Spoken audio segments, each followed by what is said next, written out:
Hello everyone, studios learning classes में फिर से आपका एक बार स्वागत है। और हम आज पढ़ने जा रहे हैं क्लास 10th की जो बुक है गोल्डन डेज, उसका चैप्टर नंबर 5 जिसका टाइटल है अ हीरो। ये जो स्टोरी है अ हीरो, ये आर के नारायण की बहुत चर्चित पुस्तक है मालगुडी डेज। उसी की एक खूब इंटरेस्टिंग और लोकप्रिय कहानी है। तो इसमें क्या होता है, एक स्वामी नाम का एक बच्चा है, एक लड़का है जिसे अंधेरे से खूब डर लगता है और ना ही वो अकेला रात को सो सकता है। तो उसके जो पिताजी हैं उन्हें ये बात बिल्कुल पसंद नहीं है, वो उसकी इस आदत को बदलना चाहते हैं। तो इसलिए उनके पिताजी उसे आदेश देते हैं कि आपको एक रात के लिए एक ऑफिस के रूम में अकेले सोना होगा। तो क्या वो बच्चा वहाँ पर सो पाता है और वहाँ पर वो क्या देखता है और क्या फिर उसकी जो डरने की आदत थी वो बदल जाती है? तो इन सब के उत्तर के लिए हमें ये चैप्टर पढ़ना होगा। तो चलिए स्टार्ट करते हैं। For Swami events took an unexpected turn. कि जो स्वामी नाम का जो लड़का है उसके लिए जितनी भी घटनाएं हो रही थी वो उसकी आशा के विपरीत हो रही थी। मतलब कहने का मतलब है कि अब जो उसके साथ होने वाला था उसके बारे में तो उसने कभी सोचा भी नहीं था, एक्सपेक्ट भी नहीं किया था। Father looked over the newspaper he was reading under the hall lamp and said. अब उसके पिताजी हैं, जो रात का समय था तो वो एक लैम्प के नीचे और एक न्यूज़पेपर को पढ़ रहे थे और उन्होंने स्वामी को कहा, स्वामी लिसन टू दिस। उसने स्वामी को बुलाया और बोला कि इसको सुनो। News is to hand of the bravery of a village lad who, while returning home by the jungle path, came face to face with a tiger. अब ये जो एक कहानी थी जो उस न्यूज़पेपर में छपी थी, वो एक समाचार था और उसमें एक गांव के लड़के की बहादुरी के बारे में बताया गया था, जो कि एक जंगल के रास्ते होकर घर लौट रहा था और अचानक से उसके सामने एक टाइगर आ जाता है। The paragraph described the fight the boy had with the tiger and his flight up a tree where he stayed for half a day till some people came that way and killed the tiger. अब वो जो paragraph लिखा था news का, उसमें ये बताया गया था कि उस लड़के ने उस टाइगर के साथ फाइट की, लड़ाई की और उसके बाद क्या हुआ, अपनी जान बचाने के लिए वो जो लड़का था वो पेड़ पे चढ़ गया और वो वहाँ पर काफ़ी देर तक पेड़ पे ही चढ़ा रहा। हाफ ए डे का मतलब है आधे दिन तक। और वहाँ तब तक वो उस पेड़ पे रहा जब तक कि दूसरे लोग आकर उन्होंने उस टाइगर को मार ना दिया हो और उसे नीचे ना उतारा हो। तो इस तरह से एक ब्रेवरी की स्टोरी थी जो स्वामी के पिता स्वामी को सुना रहे थे।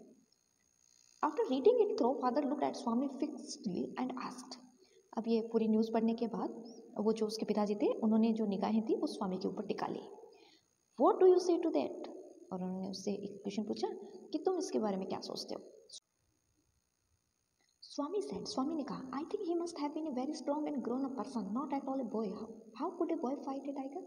तो वो स्वामी ने अपने पिताजी को वापस जवाब दिया कि पिताजी, मैं ये सोचता हूँ कि वो कोई बड़ा आदमी था और काफ़ी ताकतवर था। मुझे नहीं लगता कि एक लड़का है वो टाइगर से लड़ सकता है। You think you are wiser than the newspaper? Father sneered. तो उनके पिताजी ने व्यंग किया उस पर। स्नीड का मतलब होता है कमेंट करना। तो उसके पिताजी ने कटाक्ष किया उस पर कि तुम्हें क्या लगता है कि तुम इस न्यूज़पेपर से ज़्यादा बुद्धिमान हो?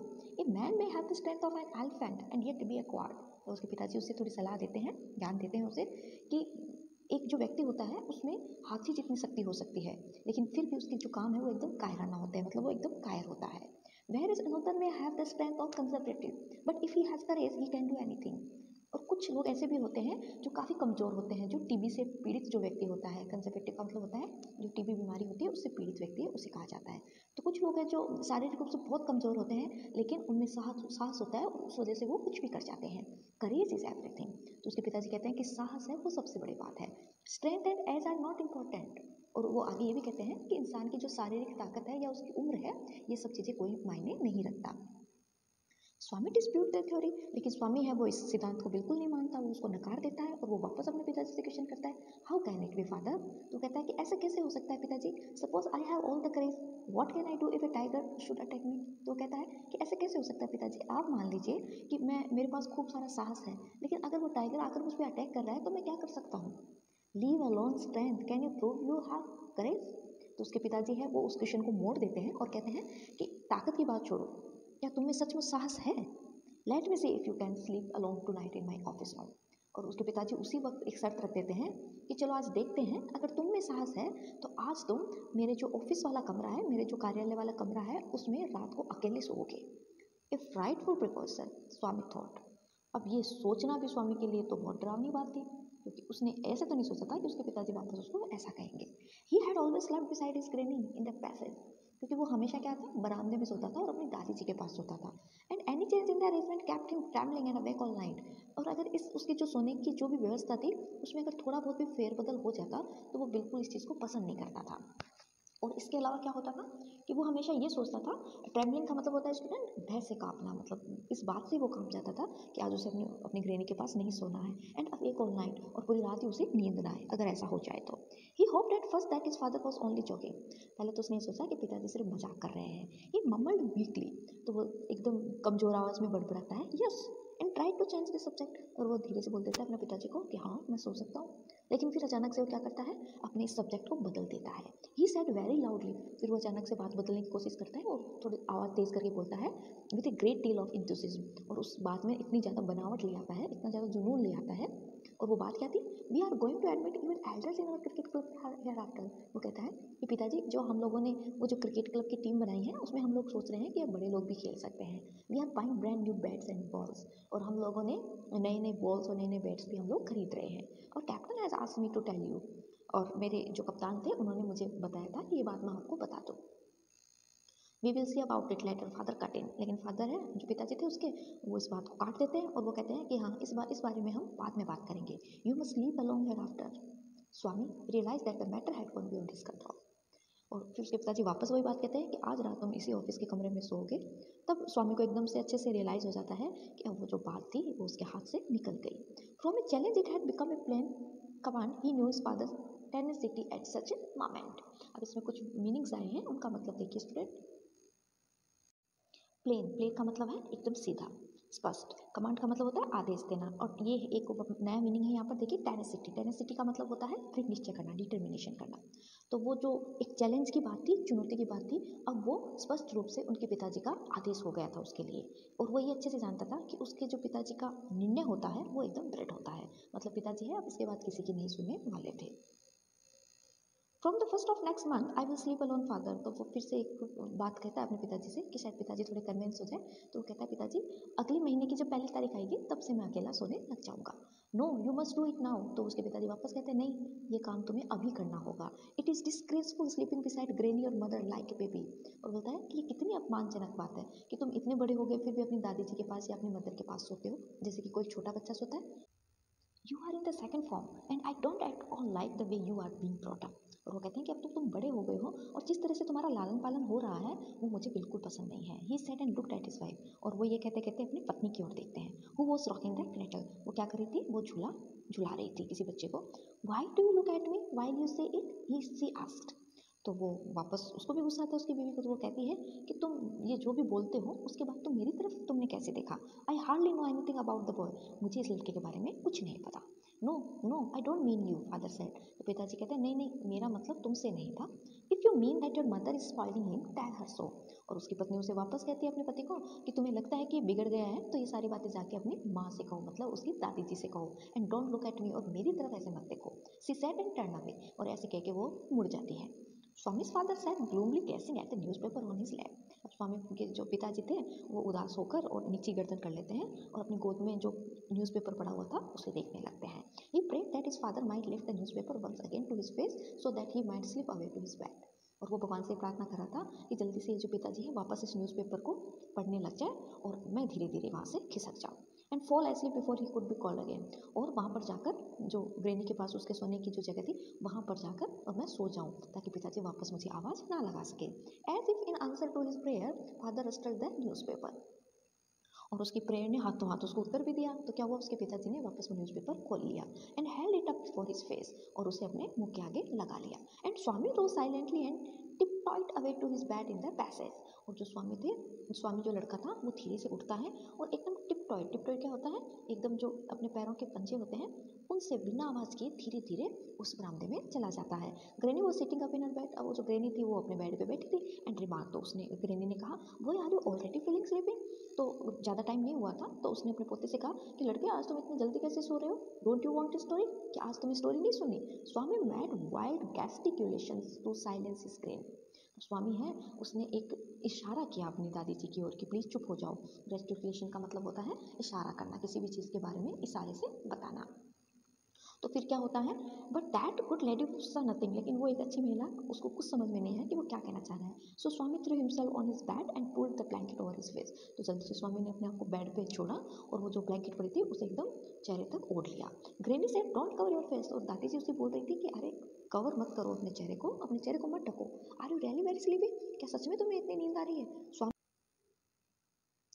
स्वामी leant over and whispered, Swami है वो थोड़ा सा झुकता है, धीरे से फुसफुसाता है और अपनी दादी जी से कहता है, please please shut up granny, कि प्लीज़ प्लीज़ चुप हो जाओ दादी, डोंट टॉक टू मी, मेरे से बात मत करो, and don't let anyone call मी, और किसी को भी मुझे आवाज़ मत लगाने दो, if the house is on fire, कि चाहे इस घर में आग ही क्यों ना लगे फिर भी मुझे मत उठाना, if I don't sleep at once I shall perhaps die, कि अगर मैं अब भी नहीं सोया तो शायद मैं मर जाऊंगा। He turned over, covered and snored under the blanket till he found his blanket pulled away. और इस तरह से वो वापस करवट लेता है और वापस वो जो ब्लैंकेट थी उसे अपने चेहरे तक ओढ़ लेता है, और तब तक वो खराटे लेता है तब तक कि उसके पिताजी खुद आकर उस कंबल को खींचते नहीं है। Father was standing over him, और जब वो देखता है तो फादर उसके सामने खड़े थे। स्वामी गेट अप, ही सेड, तो उन्होंने कहा कि स्वामी अभी के अभी खड़े हो जाओ। He look like an apparition in the semi darkness of the passage, और पता है वो कैसे लग रहे थे? वो ऐसे लग रहे थे जैसे मानो कि उस बरामदे में वो जो सेमी डार्कनेस थी, सेमी डार्कनेस का मतलब है कि वो जो थोड़ी बहुत जो रोशनी आ रही थी और थोड़ा सा वो जो अंधेरा था उसमें उसके जो पिताजी थे वो बिल्कुल दिखते जैसे लग रहे थे। He looked like an apparition in the semi-darkness of the passage. अब यहाँ पर एक नया वर्ड आया है और वो वर्ड क्या है? एप्रिशिएशन। एप्रिशिएशन का मतलब होता है भूत यानी राक्षस। तो वो क्या है कि वो जो बरामदे में थोड़ा सा जो अंधेरा था, थोड़ी सी जो लाइट थी, और वो जो लाइट कहाँ से आ रही थी? Light reaching from the hall lamp, और वो जो कमरे में वो जो लैम्प जली थी उससे थोड़ी सी लाइट आ रही थी, थोड़ा बरामदे में अंधेरा था, तो उन दोनों को मिलाने से जो सेमी डार्कनेस उस बरामदे में हो रखी थी उससे उसके पिताजी की जो छाया थी वो एक दैत्य जैसी लग रही थी, भूत के जैसी लग रही थी। Swami still and groaned as if in sleep, Swami अभी भी चुपचाप लेटा रहा और ऐसे दिखाता रहा जैसे कि उसे नींद आ रही है। फादर सेड गेट अप स्वामी, तो फादर फिर चिल्लाते हैं, बोलते हैं कि स्वामी खड़े हो। Granny pleaded why do you disturb him, तो ग्रैनी है वो उनको डांट लगाती है, कहती है कि तुम इसे क्यों डिस्टर्ब कर रहे हो, अगर इसे नींद आ रही है तो इसे सोने दो। Get up Swami, he said for the fourth time, and Swami got up, और इस तरह उसके पिताजी ने चौथी बार भी कहा कि स्वामी उठ जाओ, और इस बार स्वामी उठ गया। Father rolled up his bag, took it under his arm and sad, और फादर ने उसका जो बिस्तर था उसे रोल किया, लपेटा और उसे अपने आर्म में डाल के, अपने बाजू में डाल के और चल दिए और कहा कि मेरे साथ आओ। स्वामी लुक्ड एट ग्रैनी, स्वामी है वो ग्रैनी की तरफ देखता है, hesitate for a moment and followed his father into the office room, और एक बार के लिए वो थोड़ा हिचकिचाता है लेकिन फिर अपने जैसे पिताजी उस ऑफिस रूम की तरफ जा रहे थे तो स्वामी भी उनके पीछे चला जाता है। On the way he through a look of appeal at his mother and she said, और जब रास्ते में उसे उसकी मदर भी दिखती है तो वो अपनी मदर की तरफ बड़ी मासूमियत से देखता है, तो उसकी माता जवाब देती है, उसके पिताजी को कहती है, why do you take him to the office room, कि तुम इसे ऑफिस के रूम में क्यों लेके जा रहे हो, he can sleep in the hall I think, तो कहती है कि इसे आप हॉल में सुला दीजिए, आप उसे ऑफिस के रूम में क्यों लेके जा रहे हो। I don't think so father said, तो फादर कहते हैं कि मुझे नहीं लगता कि इसे हॉल में सोना चाहिए। And Swami slung behind him with bird head, और इस तरह से स्वामी है वो नीचे सर झुका के और उनके पीछे पीछे चला जाता है। Let me sleep in the hall father, Swami pleaded, और स्वामी है वो अपने पिताजी से कहता है कि प्लीज़ पिताजी मेरे को आप हॉल में सोने दीजिए। Your office room is very dusty, आपका जो ऑफिस रूम है उसमें काफ़ी धूल है, there may be scorpions behind your laws book, हो सकता है कि वो जो आपकी कानून की किताबें पढ़ी हैं उनके बीच में से बिच्छू भी निकल सकते हैं। There are no scorpions little fellow, तो वो पिताजी कहते हैं कि नहीं वहाँ पर कोई बिच्छू नहीं है, sleep on the bench if you like, और अगर तुम्हें नीचे नहीं सोना तो तुम किसी बेंच पे सो सकते हो। Can I have a lamp burning in the room, तो वो अपने पिताजी से पूछता है कि क्या पिताजी मैं एक लैम्प तो जला सकता हूँ। No you must learn not to be afraid of darkness, तो पिताजी बोलते हैं कि नहीं नहीं तुम्हें लैम्प भी नहीं जलानी है, मैं तुम्हें ये सिखाना चाहता हूँ कि अब से तुम्हें अंधेरे से नहीं डरना है। It is only A question of habit, ये तुम्हें एक आदत बनानी होगी। You must cultivate good habits, तुम्हारे अंदर अच्छी अच्छी आदतों का विकास करना होगा। Will you at least leave the door open, तो लास्ट वाला क्वेश्चन करता है कि प्लीज़ पिताजी क्या मैं ये दरवाज़ा है उसे तो खुला छोड़ सकता हूँ। All right but promise you will not roll up your bed and go to your granny side at night, तो उसके पिताजी कहते हैं ठीक है दरवाज़ा तो खोल लो लेकिन तुम्हें प्रॉमिस करना होगा कि तुम तुम्हारा वापस बेड उठाकर और ग्रैनी के पास नहीं आओगे। If you do it mind you I will make you the laughing stock of your school, और अगर तुमने थोड़ी देर बाद वापस अपना बिस्तर उठाकर और अपनी ग्रैनी के पास गए तो मैं क्या करूँगा कि मैं स्कूल जाकर तुम्हारे और सभी दोस्तों को तुम्हारी ये जो कायराना जो हरकत है उसके बारे में बता दूंगा। Swami felt cut off from humanity, अब स्वामी है वो उस रूम में आ गया था, उसे ऐसे लगा जैसे पूरी दुनिया से वो कट गया हो। ही वॉज पेन्ड एंड एंग्री, वो काफ़ी उसे दर्द हो रहा था और वो काफ़ी गुस्से में भी था। He did not like the strain of cruelty he saw in his father nature, उसे अपने पिताजी के नेचर में ये जो निर्दयता वाली भावना थी वो बिल्कुल पसंद नहीं थी। He hated the newspaper for printing the tiger story, और उसे सबसे ज़्यादा नफरत हो रही थी उस न्यूज़पेपर से जिसने कि ये टाइगर वाली स्टोरी छापी थी, और उसकी वजह से उसके पिताजी ने उसके साथ ऐसा किया। He wished that the tiger had not spared the boy who did not appear to be a boy after all but a monster. और वो ये कामना कर रहा था कि काश टाइगर है वो उस लड़के को खा ही जाता, ताकि वो कम से कम आज वो जो लड़का है वो राक्षस बन के उसके सामने तो नहीं आता। As the night advance and the silence in the house deepened his heart beat faster.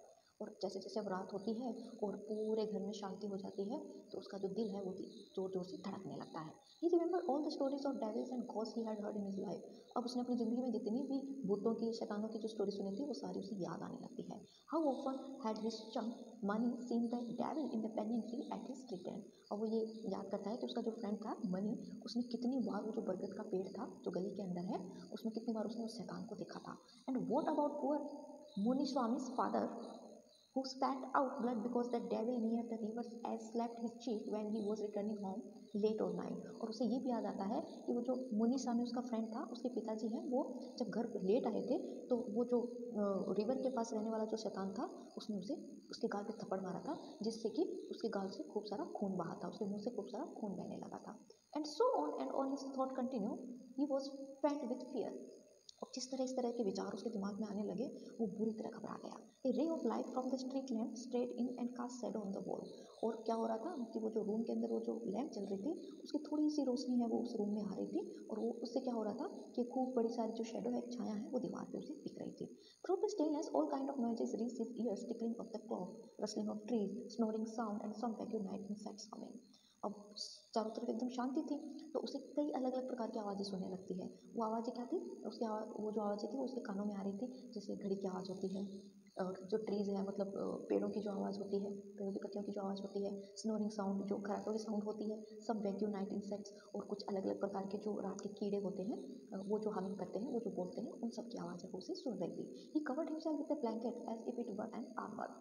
लेकिन वो क्या करता है फिर, वो जो ब्लैंकेट होती है वो उसके लिए एक रक्षा कवच की तरह होती है, तो वो उसे अपने चारों तरफ लपेट लेता है। Covered himself so completely that he could hardly breathe every moment he expected the devils to come up and clutch at his throat or carry him away। और अब वो उस पूरे ब्लैंकेट को इस तरह लपेट लेता है कि उसको सांस लेना भी बहुत मुश्किल हो रहा था, और हर क्षण उसे ऐसे लग रहा था कि बस अब शैतान आने वाला है और वो उसका गला दबा देगा, उसे मार देगा या यहाँ से ले जाएगा। There was the instance of his old friend in the fourth class who suddenly disappeared and was said to have been carried off by a ghost to Siam और नेपाल। और उसे वो बात भी याद आती है कि उसका एक पुराना दोस्त था, जब वो फोर्थ क्लास में था, वो अचानक से गांव से गायब हो जाता है, और उसके बारे में लोग ऐसे कहते थे कि या तो उसे कोई भूत है, वो या तो उसे श्याम कोई जगह है वहाँ पर ले गया, या नेपाल की तरफ ले गया। Swami hurriedly got up and spread his bed under the bench. अब स्वामी को जैसी ये चीज़ें याद आती है, वो जल्दी से खड़ा होता है और अपना जो बेड होता है उसे जल्दी से समेटता है, और वो जो वहाँ पर एक बेंच होती है, उस बेंच के नीचे उस पूरे बिस्तर को लगा लेता है। एंड क्राउच देयर, वो चुपचाप वहाँ पर बैठ जाता है। It seem to be a much safer place. अब उसे थोड़ा, अब ये जो स्थान था वो उसे काफ़ी सुरक्षित लग रहा था, काफ़ी सघन लग रहा था, और काफ़ी भयभीत रहित लग रहा था, मतलब उसमें उसे भय कम लग रहा था। ही शट हिज आइज टाइट, इसके बाद वो अपनी आंखें खूब तेजी से बंद कर लेता है। And encased himself in his blanket once again, और वापस अपने आप को उसे कंबल में लपेट लेता है। And unknown to himself fell asleep, and in sleep he was racked with nightmares. और पता नहीं कब उसे नींद आ जाती है, और लेकिन जैसे ही वो सोता है तो उसे बहुत बुरे बुरे सपने हैं वो आने लगते हैं। ये टाइगर वॉज चेजिंग हिम, अब उसे ऐसे लग रहा है कि एक जो टाइगर है वो उसके पीछे पड़ा है। His feet stuck to the ground, और उसके जो पैर हैं वो एकदम से नीचे जमीन पर टिके हुए थे। He desperately tried to escape but his feet would not move.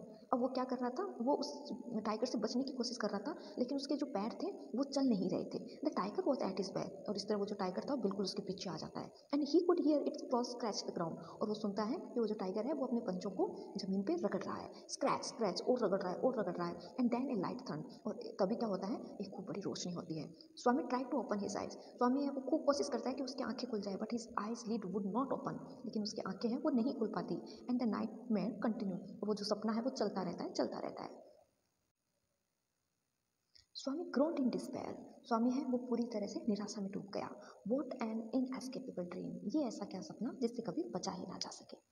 With A desperate effort he open his eyes, लेकिन ऐसे तैसे करके उसने अपनी जो आंखें हैं वो खोली। He put his hand out to feel his granny's presence at his side, और उसने अपना हाथ है वो इस तरह से, जो नींदों में ही था वो, तो उसे ऐसे लगा जैसे उसकी ग्रैनी उसके पास सो रही है, तो उसे ऐसे लगा कि उसने अपना हाथ है वो आगे बढ़ाया और ग्रैनी को छूने की कोशिश की। As was his habit, but he only touch the wooden leg of the bench. लेकिन क्या होता है कि उसे सिर्फ वो जो बेंच जिसके नीचे वो सो रहा था उसी का एक हत्था है वो उसे दिखता है, और उसे वो टच करता है। And his lonely state came back to him, और वापस वो जो एकांतता थी वो उसको घेर लेती है। ही स्वेटेड विथ फ्राइट, अब वो इतना डर चुका था कि उसके पसीने आ जाते हैं।